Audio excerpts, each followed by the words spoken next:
تو اس کا بھی اثر پڑ سکتا ہے، تو اس سے وہ ہو سکتا ہے وہ متاثر ہو جائے. ہاں ٹیمپریریلی. اور صحیح. پھر اگر بعض دفعہ یوں بھی ہوتا ہے کہ عموماً ایسے کیسز جو وہ سائیکوسس کی طرف چلے جاتے ہیں. صحیح. انشاءاللہ خلیل بھائی کی طرف جاتے ہیں. خلیل بھائی کچھ روحانی علاج آپ کے پاس نیند سے ریلیٹڈ موجود ہے؟ جی جی، صلو علی الحبیب صلی اللہ. صلی اللہ تعالی علی محمد. روحانی علاج بھی انشاءاللہ اور گھریلو علاج بھی عرض کرتا ہوں.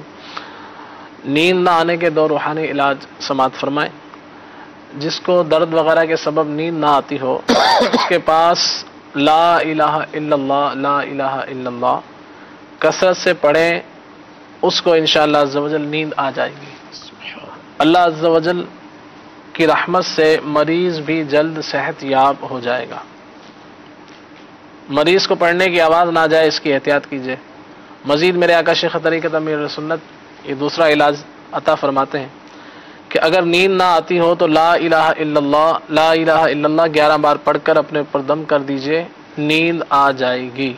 صلو علی الحبیب صلی اللہ تعالی علی محمد صلی اللہ علیہ وآلہ وسلم. اچھا، میں یہاں پہ یہ روحانی علاج اس حوالے سے انڈورس کروں گا، صحیح. کیونکہ یہ روحانی علاجوں کا ظاہر ہے کہ بالخصوص واقعی ہمارے جسمانی اور ذہنی کیفیت پر اثر پڑتا ہے، اور اس سے بعض دفعہ یوں ہوتا ہے کہ ہماری اگین سوچیں جو ہے نا وہ بدل جاتی ہیں. اور اگر بالخصوص یعنی کہ روحانی علاج کو بھی ساتھ میں استعمال کیا جائے تو فائدے کے چانسز ہیں. صحیح. جی، اسی طرح سے آج کا جو ہمارا موضوع ہے وہ ہے کہ جیسے ڈپریشن، ذہنی دباؤ، ذہنی دباؤ، جسمانی نفسیاتی مختلف بیماریاں جیسے لگ جاتی ہیں بندے کو. تو آج کا جو ہم ایک روحانی علاج عرض کریں گے میرے آقا شیخ طریقت امیر السنت دامت برکاتہم العالیہ کا یہ عطا کردہ بہت ہی پیارا علاج ہے. اور اب اس میں یہ ہے کہ جادو ہو، نظر بد ہو، بندش ہو، ٹینشن ہو، ڈپریشن ہو، مایوسی ہو، کسی بھی طرح کا مرض ہو تو انشاءاللہ اس کی برکت سے دور ہوگا. تو وہ کیا ہے اس کو آپ توجہ سے سماعت فرمائیں. مختلف بیماریوں اور پریشانیوں کا روحانی علاج، جسمانی نفسیاتی مختلف بیماریوں، ٹینشن، ڈپریشن، اثرات، جادو، نظر بد اور بندش وغیرہ کے لیے ایک عجیب الاثر عمل ہے. تمام گھر والے اگر یہ کرتے رہیں تو انشاءاللہ عز و جل گھریلو ناچاکیاں اور پریشانیوں سے نجات ملے، گھر امن کا گہوارہ بنے، تو مزید یہ برکتیں حاصل ہوں گی. اب یہ عمل کیا ہے؟ عمل بہت ہی آسان ہے کہ فجر کی 2 سنتوں اور ظہر، مغرب و عشاء کے فرضوں کی بعد والی 2 سنتوں، فجر کی 2 جو سنتیں ہوتی ہیں، فجر کی 2 سنتیں جو فرضوں سے پہلے ہوتی ہیں وہ اسی طرح سے ظہر کے بعد اور مغرب کے بعد اور عشاء کے بعد. یہ 2 سنتیں جو فرضوں کے بعد ہیں اور فجر والی جو پہلے ہوتی ہیں، ان میں کیا کرنا ہے کہ سورۃ الفاتحہ کے بعد قرآن کریم کی آخری 6 سورتیں اس طرح نصر، سورۃ اللہب، یہ ہو جائے گی 1 رکعت. اور اسی طرح سے دوسری رکعت میں سورۃ الاخلاص یعنی سورہ فاتحہ پڑھنے کے بعد سورۃ الاخلاص، سورۃ الفلق اور سورۃ الناس یعنی جو آخری سورتیں پڑھی. تو انشاءاللہ عز و جل پھر یہ بھی ہے کہ ہر سورت کی ابتدا میں بسم اللہ الرحمن الرحیم بھی پڑھیں. مدت علاج تا حصول شفا، تو کبھی کبھی یہ سورتیں ترک کر کے کوئی اور سورت بھی پڑھ لیجئے. تو اس کا جو مدنی پھول وہ یہ ہے، امیر علیہ سنت دامت برکاتہم العالیہ فرماتے ہیں کہ بہار شریعت جلد اول صفحہ نمبر 548 پر مسئلہ نمبر 30 پر ہے، سورتوں کا معین فکس کر لینا کہ اس نماز میں ہمیشہ وہی سورت پڑھا کرے مکروہ تنزیہی ہے، مگر جو صورتیں احادیث میں وارد ہیں ان کو کبھی کبھی پڑھ لینا مستحب ہے، مگر ہمیشگی نہ کرے کہ کوئی واجب گمان نہ کر لے، نہیں کبھی کبھی ایسا بھی کریں کہ اس کو ترک بھی کر دیں. تو انشاءاللہ عز و جل یہ بہت ہی آسان علاج ہے. تو گھریلو ناچاکیاں ہوں، بندش ہو، جادو ہو، اثرات ہوں، ٹینشن ہو، گھبراہٹ ہو، مایوسی ہو، کچھ بھی ہو تو انشاءاللہ عز و جل اس کی برکت سے یہ تمام تر مسائل سے انشاءاللہ نجات بھی ملے گی اور گھر جو ہے امن کا گہوارہ بنے گا. صلو علی الحبیب صلی اللہ تعالی علی محمد. ہمارے پاس ایک نیند کے حوالے سے گھریلو علاج بھی موجود ہے، اسے بھی سماعت فرمائیں. اور یہ اس طرح کا علاج ہے کہ عام طور سے جیسے ڈاکٹر صاحب نے فرمایا کہ جو نیند کے مریض ہوتے ہیں تو ان کو ہم نیند کی جو دوائیاں ہوتی ہیں وہ حتی الامکان نہیں دیتے، یا دیتے ہیں تو انتہائی مجبوری میں. تو یہ دوا جو ہے غذا کے انداز پر ہے کہ یہ کوئی باقاعدہ دوا نہیں ہے بلکہ ایسی غذا ہے کہ اگر اس کو استعمال کیا جائے تو انشاءاللہ عز و جل یہ دوا کا کام کرے گی اور اس کا کسی قسم کا نقصان نہیں۔ اس میں 6 چیزیں ہیں۔ نیند کی کمی کا اہم گھریلو علاج، نمبر 1 مغز خیار، یعنی کہ یہ آپ دیکھ رہے ہیں یہ بیج ہیں تربوز کے جو بیج ہوتے ہیں، چھلکا اترا ہوا ہے اس کا وائٹ کلر کے، تو اسی انداز پر جیسے خربوزے کے بیج بھی ہوتے ہیں، اسی انداز پر جو ہے خیار یعنی کھیرے کے بیج بھی ہوتے ہیں، اور اسی طرح کے جو ہے اسی شکل کے کم و بیش چھوٹے موٹے یعنی کہ اس کی شکل تبدیل ہوتی ہے، تو کدو شریف کے بیج بھی ہوتے ہیں۔ تو یہ 4 بیجوں کا اس میں تذکرہ ہے۔ مغز خیار یعنی کھیرے کے بیج، جب آپ نے کسی پنسار کی دکان پہ جانا ہے تو اسے یہ کہنا ہے کہ مغز 4 تمام یعنی چاروں دے دیں۔ اگر آپ یہ نہیں کہیں گے تو وہ آپ کو تربوز کے بیج دے دیں گے مغز 4 کہہ کر، تو آپ نے چاروں چیزوں کا الگ الگ لینے ہیں۔ نمبر 1 مغز خیار یعنی کھیرے کے بیج 25 گرام، اسی طرح سے مغز کدو 25 گرام، مغز خربوزہ 25 گرام، اور مغز تربوز یہ بھی 25 گرام۔ یہ جو مغز تربوز تو آپ دیکھ رہے ہیں، مغز مانے بیج، اندر کی جو گری ہوتی ہے۔ اور نمبر 5 خشخاش، یہ بھی آپ دیکھ لیجئے، اس کی مقدار جو ہے 60 گرام۔ اور آخری چیز جو ہے اس میں وہ آپ نے پچھلے گھریلو علاج میں بھی دیکھا کہ مغز کشنیز یعنی دھنیے کے بیج کی جو اندر کی گری ہوتی ہے یہ بھی 60 گرام۔ تو آخری 2 چیزیں مغز کشنیز اور خشخاش جو ہے 60 گرام، بقیہ جو چاروں آپ کو عرض کیا کہ کدو شریف کے بیج، خربوزے کے بیج، تربوز کے بیج، کھیرے کے بیج، یہ سارے چاروں جو ہیں 25 گرام آپ نے لینے ہیں۔ تو اس کا پھر کرنا کیا ہے، تمام دوائیں جو ہیں ان کو پیس لیں، پیسنے کے بعد اس کو بحفاظت رکھیں۔ اس کو کھانے کا طریقہ کیا ہے، وہ یہ ہے کہ کھانے کا ایک بڑا چمچ ہوتا ہے، رات کو 1 گلاس دودھ میں شامل کر کے پی لیجئے تا حصول شفا۔ تو انشاءاللہ عز و جل اس کا ذائقہ بھی ایسا بہترین بن جائے گا کہ آپ کا دودھ پینے کو دل چاہے گا۔ اور انشاءاللہ عز و جل اس کے جو فوائد ہوں گے وہ یہ ہوگا کہ نیند کی کمی، دماغی کمزوری جو ہو جاتی ہے اس میں فائدہ مند ہے، ذہنی سکون اور قوت حافظہ کے لیے انشاءاللہ عز و جل مفید ترین ہے۔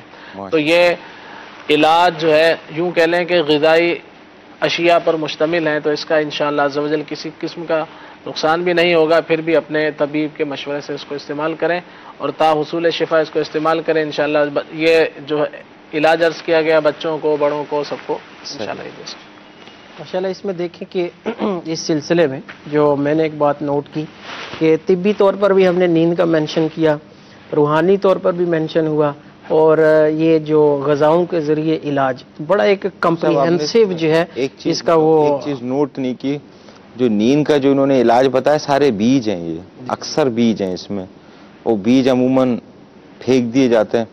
اللہ تعالیٰ کی ایسی مشیت ہے کہ بیجوں کے اندر سارے بیج ہیں، جو یہ پورا فارمولہ انہوں نے بتایا بیجوں کے اوپر ہے۔ عام کھیرے کے بیج عموماً کون کھاتا ہے؟ وہ کھیرے کے تو عموماً شامل ہی جاتے ہیں، لیکن خربوزے کے بیج استعمال میں بہت پھینک دیے جاتے ہیں، تربوز کے بیج ہیں یہ عموماً نہیں کھائے جاتے، تو بیجوں میں بھی شفا ہے۔ بعض دفعہ یوں ہوتا ہے کہ مریضوں کی مینٹالٹی یہ ہوتی ہے کہ یار جب تک کوئی ہمیں کو ٹھیک ٹھاک بڑی ساری گولی یا ٹیکا نہیں لگے گا نا تو ہمارا علاج نہیں ہوگا۔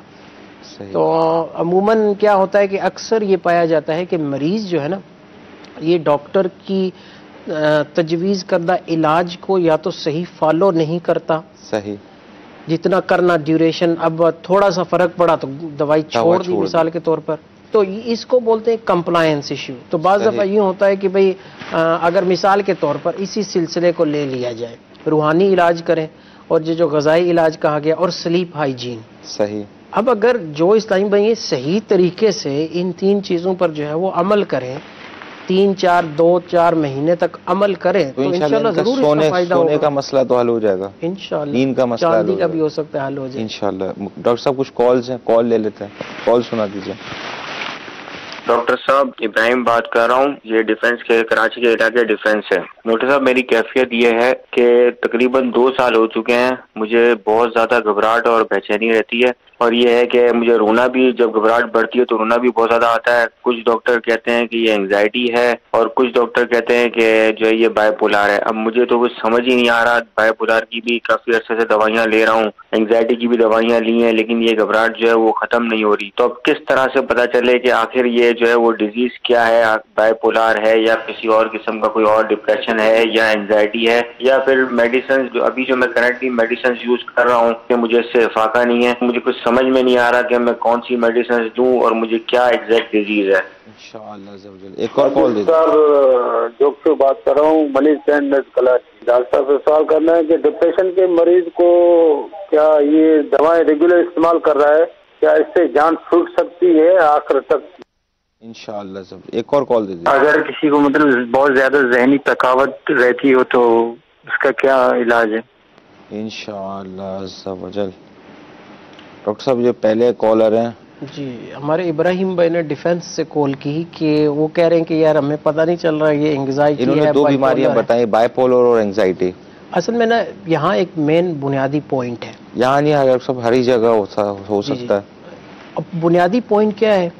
Leak of awareness, lack of education. سب سے پہلے جو مطلب بات ہونی چاہیے کہ اگر ایک مریض کو کوئی بیماری ہے، اب مریض اس کے حوالے سے صحیح معنوں میں جہاں سے اس کو رائٹ انفارمیشن ملتی ہے، اپنی اس بیماری کے حوالے سے جو وہ انفارمیشن لے، ایجوکیشن حاصل کرے، معلومات کرے. مینٹل النس میں اگر کہوں کہ 50% فیکٹر آف ٹریٹمنٹ کہ مریض کو یعنی کہ انفارمیشن ہونی چاہیے کہ میری بیماری کیا ہے، صحیح، دوائی کے علاوہ کون سی اور چیزیں ہیں کہ جو مجھے یعنی کہ اس میں وہ ہیلپ کر سکتی ہیں. انہوں نے اینگزائٹی کہا، جیسے کہ علامتیں بتا رہے تھے، لگتا ہے اینگزائٹی ہے. ظاہر ہے کہ ڈیٹیلڈ اسیسمنٹ کے بغیر تو میں نہیں کہہ سکتا صحیح کہ اینگزائٹی ہے یا بائی پولر. لیکن مین پوائنٹ یہ ہے کہ بعض ایسی یوزفل ریلائبل ریسورسز ہوتی ہیں جہاں سے انفارمیشن مل سکتی ہے. یہ کنسپٹ تو ہے کہ اگر کوئی نیا موبائل لیتا ہے اس کے بارے میں سب معلومات لے لیتے ہیں، کوئی نئی گاڑی لیتا ہے تو اس کے بارے میں سب معلومات لے لیتے ہیں. اپنی صحت کے بارے میں، اپنی بیماری کے بارے میں، جو جس چیز سے یہ دو چار ہو رہے ہیں اس کے بارے میں معلومات نہیں لیتے، ڈیپینڈ کرتے ہیں ڈاکٹرز کے اوپر. تو آج جیسا آپ نے اچھی توجہ دلائی. یہاں پہ والے سے بھی بہت زیادہ یعنی کہ میں اگر کہوں کہ ٹریٹمنٹ کے حساب سے ہماری ذمہ داری بنتی ہے کہ ہم پیشنٹ ایجوکیشن جو ہے اس کو ضرور کریں. ڈاکٹروں کے پاس لیفلٹس ہونی چاہیے اور یہ مریض کو جو ہے جب مریض ان کے پاس آئے تو وہ لیفلٹس بھی ساتھ میں دیں تاکہ وہ مریض پڑھے اور اسے واقعی یقین ہو کہ ہاں میرے ساتھ یہ بیماری ہے. صحیح، اس کا ڈاکٹر کے ساتھ اعتماد بھی بڑھے گا. اب ان کو کیا بولیں گے، 2 سال سے ان کو گھبراہٹ بھی ہو رہی ہے، رونا بھی آ رہا ہے. میں خاص یہ دوا ڈیفینیٹلی استعمال کر رہے ہوں گے. مجھے تو لگ رہا ہے کہ کچھ دوائیوں کی یہاں تو وڈرال ہو سکتے ہیں، یا یہ کچھ دوائیں انہوں نے لی ہیں یا بیچ میں اوپر نیچے ہو سکتی ہے. ٹریٹمنٹ کے حساب سے تو یہ ہوتا ہے کہ اب ظاہر ہے کہ اگر اینگزائٹی ہے تو اینگزائٹی کے بہت سارے ٹریگرز ہوتے ہیں. صحیح، تو ان کو پہلے تو یہ اپنا دیکھنا چاہیے کہ کون سی چیزیں ہیں جو میری اینگزائٹی کو ٹریگر کرتی ہیں. بعض دفعہ تھاٹس ہی ہوتی ہیں، بعض دفعہ گھریلو معاملات ایسے ہوتے ہیں، بعض دفعہ ڈفرینٹ سٹریسفل چیزیں آ جاتی ہیں. تو ایکچولی اگر دیکھا جائے نا اینگزائٹی کے حساب سے بہترین اس کا علاج ٹاکنگ تھراپی ہے. صحیح ہے. ہاں بعض دفعہ اگر سویئر ہو جاتی ہے تو ساتھ میں میڈیکیشن کی حاجت پڑتی ہے، لیکن ان کو اگین جو ہے اینگزائٹی کا بھی ایک بہترین علاج کوگنیٹو بیہیویئرل تھراپی ہے. تو مدنی چینل بھی دیکھتے رہیں، مدنی مذاکرے دیکھتے رہیں، مدنی قافلے میں سفر کرنے کی نیت کریں، انشاءاللہ اللہ تعالیٰ بہتری فرمائے گا انشاءاللہ. تو یہ ہے کہ پیشنٹ ایجوکیشن ہمارے ڈاکٹروں کو بھی چاہیے کہ اس حوالے سے جو ہے وہ. جو ڈاکٹر صاحب یہ دوسرے کالر ہیں یہ جاننا ہی چاہ رہے ہیں کہ ڈپریشن کا مریض اگر دوائیاں استعمال کر رہا ہے، انہوں نے بڑا اچھا سوال کیا ہے، کیا یہ دوائیاں چھوٹ سکتی ہیں؟ جی اس میں یہ دیکھیں کہ اگر ہم نے اس کو شروع سے پکڑ لیا، صحیح، بیماری کی اوائل میں تشخیص ہو گئی، بیماری کا شروع میں ہی جب آپ کو پہلی دفعہ ہوا اور آپ نے اس کا علاج کروا لیا، اب اپنے طور پر مریض دوائی ہرگز نہ چھوڑے، اپنے معالج سے رجوع کرے. وہ آہستہ آہستہ دوائی جو ہے وہ ڈوز ریڈیوس کر کے اور کچھ مہینے دیکھے گا کہ دوائی کے بغیر جو ہے وہ کام کیسا چل رہا ہے. اگر تو آپ نے شروع میں بیماری کو لے لیا، شروع میں اس کا علاج ہوا، بہت زیادہ چانسز ہیں کہ آپ کی دوائی سے جان ہمیشہ کے لیے چھوٹ جائے گی. بالکل. لیکن اگر آپ نے اس کا یا تو شروع میں علاج نہ کیا، صحیح، یا تھوڑا عرصہ دوائی لی پھر چھوڑ دی بغیر معالج کے مشورے کے. اب اگر دوسری دفعہ آپ کو ہو گیا صحیح تو اب مشکل ہے کہ آپ بغیر دوائی کے گزارا کر سکیں. صحیح، یعنی اس کا مطلب ہے کہ ان کو اپنے معالج سے دوبارہ مشورہ کر لینا چاہیے اور دوا ٹیپر کر لینی چاہیے. اچھا ڈاکٹر صاحب، یہ ایک اور آخری تیسرے کالر تھے، ذہنی تھکاوٹ کیا چیز ہوتی ہے؟ ذہنی تھکاوٹ اب یہی سمجھائیں جو انہوں نے کھول کی. اب یہ تو یہی تھا. شاید ہوگا کہ تھکن سی، سستی، lack of concentration. Lack of concentration. تو لیک آف کنسنٹریشن ظاہر ہے کہ مطلب اس میں یا تو ڈپریشن کی وجہ سے ہوگی یا اسٹریس کی وجہ سے ہوگی یا مطلب دیگر پریشانیاں وغیرہ ہوں تو ان کی وجہ سے بھی جو ہے وہ ہو سکتی ہے. صحیح. تو وہ پھر ظاہر ہے کہ اب اس میں ڈیٹیل ہو تو بندہ زیادہ انفارمیشن. ڈاکٹر صاحب، ابھی جیسے ہم بچوں کے اندر ابھی اس سے تھوڑی دیر پہلے ہم ذکر کر رہے تھے کہ ڈپریشن ضروری نہیں ہے کہ اولڈ ایج یعنی بڑھاپے میں ملے یا جوانوں میں ملے، بچوں کے اندر بھی ڈپریشن مل رہی ہوتی ہے.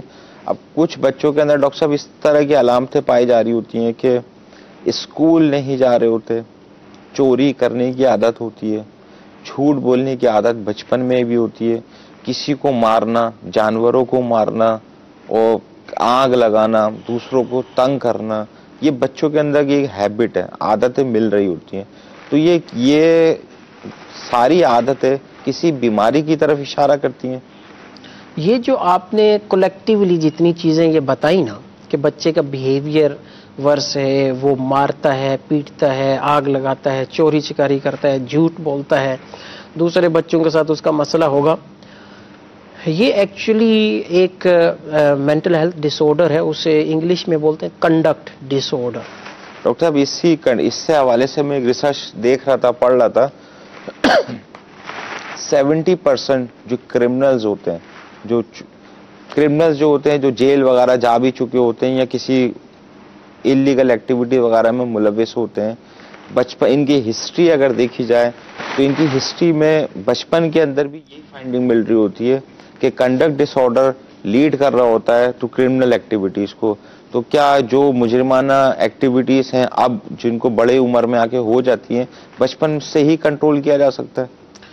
اب اس میں یہ دیکھیں کہ اگر کسی میں کنڈکٹ ڈس آرڈر کی علامتیں پائی جاتی ہیں یہ جو تو ہم ہر نے ایک میں mention کی ہیں. عموماً مل جاتا ہے.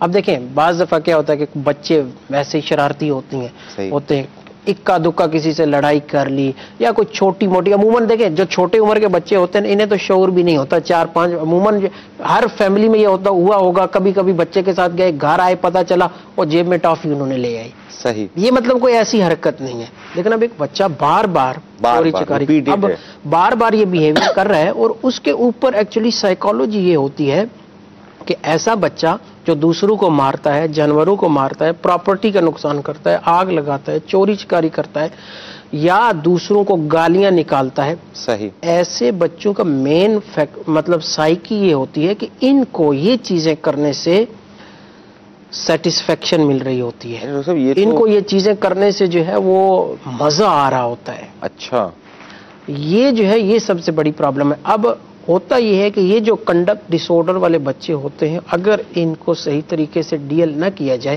ان میں سے اکثر جو ہے نا یہ وائلنٹ کرمینل، خالی کرمینل نہیں، وائلنٹ کرمینل بنیں گے، کو مار دیں گے جان سے. مطلب اگر کسی کو کریں گے تو ہو سکتا ہے مطلب رابری کریں گے جس میں اسلحہ انوالو ہوگا، صحیح، مطلب چھپ چھپا کے نہیں کریں گے، یہ پھر دن دہاڑے سب کے سامنے کریں گے. اگر آگے سے کوئی مزاحمت کرے گا بغیر سوچے سمجھے یہ ہو سکتا ہے کہ اس کو مطلب مار بھی دے. صحیح. اور اگر اسی طرح یہ گھروں کے اندر مثال کے طور پر چوری کرنے جاتے بھی ہیں تو بڑے یعنی کہ ایک تشدد کے طریقے سے وہ کریں گے، گھر والوں کو ماریں گے، پیٹیں گے، باندھیں گے، یہ کریں گے، وہ کریں گے، اور اس طرح کی یعنی کہ یہ خطرناک ترین جو ہے وہ مجرم جا کے بنتے ہیں. صحیح. اچھا ڈاکٹر صاحب، یہ تو بچپن کے اندر ہو گیا نا، اب یہ بچہ تو بچہ ہے، اس کو تو یہ پرابلم ہو رہی ہے لیکن اس کو خود نہیں پتا اس کو یہ پرابلم ہو رہی ہے، لیکن اور کون کون سے فیکٹر ہوں گے جو لیڈ کرتے ہیں to this conduct dish order?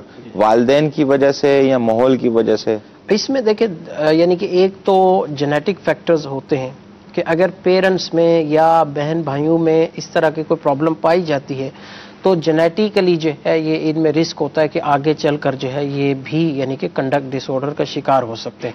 اب اس کے ساتھ ساتھ جیسے میں نے پہلے کہا تھا کہ انوائرمنٹل فیکٹر، اب انوائرمنٹل فیکٹرز بھی بڑا ضروری رول ادا کرتے ہیں. ایسے بچوں کے ساتھ صحیح عموماً کیا ہوتا ہے، ابیوز ہوا ہوتا ہے. صحیح ہے، کوئی ان کو کسی نے تشدد بار ان کے ساتھ تشدد ہوتا رہتا ہے.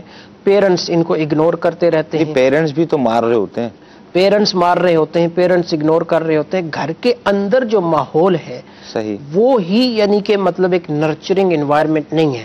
یہ بچے کے لیے گھر کے اندر کا ماحول ہی کنڈکٹ ڈس آرڈر کو جنم دیتا ہے. یعنی کہ جس گھر کا ماحول خراب ہوگا ڈیفینیٹلی اس کا اثر تو ضرور ہوگا بچے کی تربیت پر. اب پھر اگر والدین اس بچے پر نظر بھی نہیں رکھتے، اب یہ باہر جاتا ہے. اچھا اس میں ایک اور بات آتی ہے، پیرنٹس ڈسپلن نہیں کرتے بچے کو. صحیح، ہر گھر کے قوانین ہوتے ہیں. مطلب کیا ہوتا ہے؟ ڈسپلن سے مطلب یہ ہوتا ہے کہ اگر بچے نے جھوٹ بولا تو بھئی آپ پیرنٹس کی ذمہ داری ہے اسے سمجھائے، اسے ڈسپلن کرے. بچہ چوری کر کے آیا ہے، مطلب یہ ہوتا ہے کہ وقت پہ جاؤ وقت پہ آ جاؤ. جھوٹ بولنا ڈسپلن ایک ہے ٹائم کیپنگ. ہم یہاں ٹائم کیپنگ یہ بھی ایک ڈسپلن کا حصہ ہے. صحیح ہے. لیکن بیہیویئر میں، کردار میں، اخلاق میں یہ بھی تو ڈسپلن ہے. اور بیسیکلی ان چیزوں میں جب کمی آتی ہے کہ بچے کو، مثال کے طور پر بچہ گھر گیا، آپ نے پوچھا، آپ کو سیدھا نظر آ رہا ہے کہ اس نے یعنی کہ جھوٹ بول رہا ہے. صحیح. اب آپ کہتے ہیں ٹھیک ہے کوئی بات نہیں. اب آپ بچہ چوری کر کے گھر چیز لایا ہے، بھئی آپ کو پتا ہے کہ بھئی میں نے بچے کو پیسے ہی نہیں دیے، اس کے پاس یہ چیز کدھر سے آئی. صحیح. پوچھنا تو والدین کا فرض بنتا ہے. اب جب پوچھنے سے وہ ادھر ادھر کرے گا تو پیرنٹس کو چاہیے کہ اس کی تحقیق میں پڑھیں، اس کی ٹو میں پڑھیں کہ بھئی یہ چیز اس کے پاس کدھر سے آئی. اب اسی طرح ایسے بچے رستے میں گزرتے ان کو گالیاں دیں گے، ماریں گے، پیٹیں گے، پیرنٹس کے پاس کمپلین تو آئے گی. اب جب پیرنٹس کے پاس کمپلین آئے گی تو ان کو چاہیے کہ بچے کو ڈسپلن کریں. جہاں جتنی سزا کا وہ حقدار ہے اس کو اتنی سزا دی جائے. تو جب ڈسپلن نہیں کریں گے ایسے بچوں کا دل کھل جائے. اچھا ڈاکٹر صاحب، اس کی تو یہ تو بچے کے معاملات ہو گئے، اس کو کنڈکٹ ڈس آرڈر ہو گیا. ابھی والدین کو خود کیسے پتہ چلے گا؟ ان میں والدین کی بھی تو تربیت ضروری ہے نا. ان کو بھی تو پتہ ہونا چاہیے کہ جھوٹ بولنا غلط ہے، چوری کرنا غلط ہے، یہ کسی کو تکلیف دینا غلط ہے، شرعی طور پہ غلط ہے. تو یہ والدین کہاں سے تربیت حاصل کریں؟ دیکھیں سب سے بنیادی بات تو یہ ہے کہ جب تک ہمیں دین اسلام کے احکامات کا علم نہیں ہوگا، ہمیں پتہ ہی نہیں ہوگا کہ صحیح کیا ہے، غلط کیا ہے. اب کوئی دنیاوی تعلیم تو ہمیں اتنے بہتر انداز سے سکھا نہیں سکتی کہ صحیح کیا ہے، غلط. عموماً کنڈکٹ ڈس آرڈر ہے، عموماً طور پہ یہ سمجھا جاتا ہے کہ کوئی غریب ہے یا کسی بیچ کے طبقے سے تعلق رکھ رہا ہوتا ہے یا ہائی سوشو اکنامک سٹیٹس ہے، ان کے بیچ کا کوئی ڈفرینسیشن نہیں. It has only link to آپ کی بیسک تربیت. امیر ہو یا غریب ہو سب کے اندر کنڈکٹ ڈس آرڈر مل سکتا ہے. یہ تو مطلب نہیں کہہ سکتا کہ جو غریب ہیں ان کے اندر جو امیر ہیں ان میں کنڈکٹ ڈس آرڈر نہیں پایا جائے گا. یہ ہو سکتا ہے. اور وہ انہی چیزوں کے اگر گھر کے اندر ماحول صحیح نہیں ہے، پیرنٹس جو ہے وہ اپنے بچوں کو جو ہے وہ صحیح طریقے سے ٹریٹ نہیں کر پا رہے، بچہ بگڑ رہا ہے، آپ توجہ نہیں دے رہے.